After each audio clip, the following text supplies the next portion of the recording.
अस्सलाम वालेकुम 7 क्लास बच्चे कैसे हैं सब लोग ठीक ठाक हैं। अच्छा बेटा, आज हम काम स्टार्ट कर रहे हैं उर्दू का चैप्टर नंबर 6।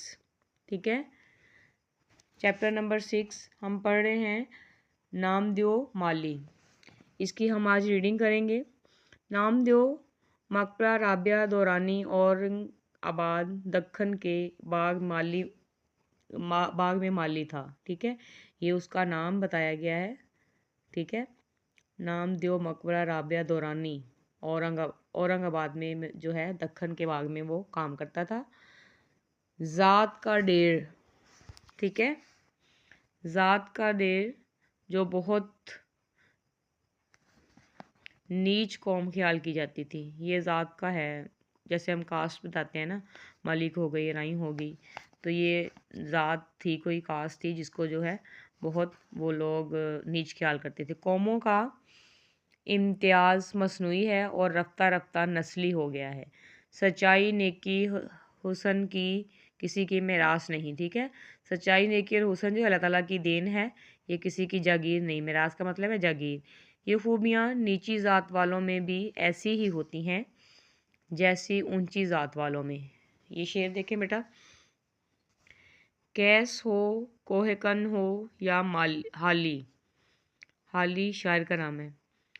आशिकी कुछ किसी की ज़ात नहीं। ठीक है बेटा, ये काम जो हैं ये अल्लाह ताला की देन होते हैं। कैस उसको कहते हैं जिनकी लव स्टोरी मशहूर है, और कोहकन पहाड़ खोदने वाले, हाली जो हैं ये शायर हैं। इन सब की खूबियाँ और इनमें जो खसूसियात पाई जाती थी वो अल्लाह ताला की देन थी, ना कि इनकी अपनी पैदा करदा थी। ठीक है, अच्छा जी, आगे रीडिंग करें बेटा। मकबरे का बाग मेरी निगरानी में था। मेरे रहने का मकान भी बाग के अहाते में ही था। माली जो है वो अपनी रुदात सुना रहा है, अपनी कहानी सुना रहा है। ठीक है, उसकी ज़ुबानी हम इसको पढ़ रहे हैं। मैंने अपने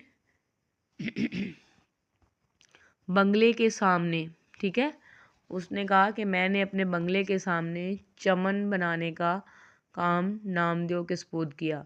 मैं अंदर कमरे में काम करता रहता था। मेरी मेज़ के सामने बड़ी सी खिड़की थी, उसमें से चमन साफ नज़र आता था। लिखते लिखते कभी नज़र उठाकर देखता तो नामदेव को हमतन अपने काम में मसरूफ़ पाता।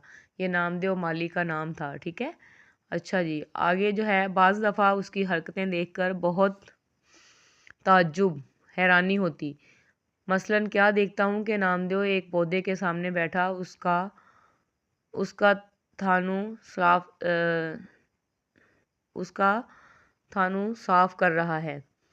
थानला थानला कहते हैं इसको, थानला साफ करके हौज से पानी लिया और आहिस्ता आहिस्ता डालना शुरू किया।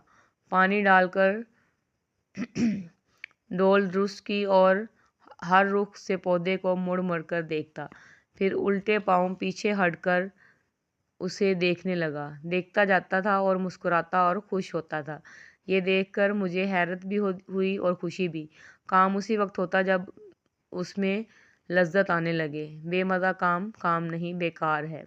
ठीक है, बेकार है। अच्छा जी, शायर इसमें बता रहा है कि माली जो है अपने काम को इतनी खुशदिली और लगन से करता था कि वो ऐसे लगता था कि जैसे वो खुद उसमें डूबा हुआ है।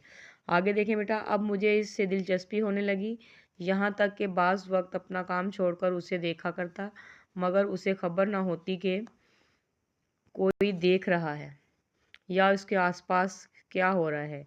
वो अपने काम में मगन रहता। उसके कोई औलाद ना थी। वो अपने पौधों और पेड़ों ही को अपनी औलाद समझता था और औलाद की तरह इनकी परवरिश और निगहदाश्त करता। इनको सरसब्ज़ शादाब देखकर ऐसा ही खुश होता जैसे माँ बाप अपने बच्चों को देखकर खुश होते हैं। वो एक एक पौधे के पास बैठता, उनको प्यार करता, झुक झुक कर देखता और ऐसा मालूम होता गोया उनसे चुपके बातें कर रहा है। जैसे जैसे वो बढ़ते फलते इसका दिल भी बढ़ता और फूलता फलता था। ठीक है बेटा, ये हमने पेज नंबर 38 की रीडिंग कर ली है। ठीक है, ये माली है जो अपनी कहानी सुना रहा है। तो माली जो है काम में कैसे मसरूफ़ रहता है और ख़ुद को ऐसे शो करता है जैसे कि ये पौधे उसके बच्चे हैं। ठीक है बेटा, कल हम नेक्स्ट पेज की रीडिंग करेंगे 7th क्लास। आप लोग इसको रीडिंग करते रहें और अच्छे से इनके अल्फाज मानी और इमला जो है वो साथ साथ करते रहें। अल्लाह हाफिज़ बेटा।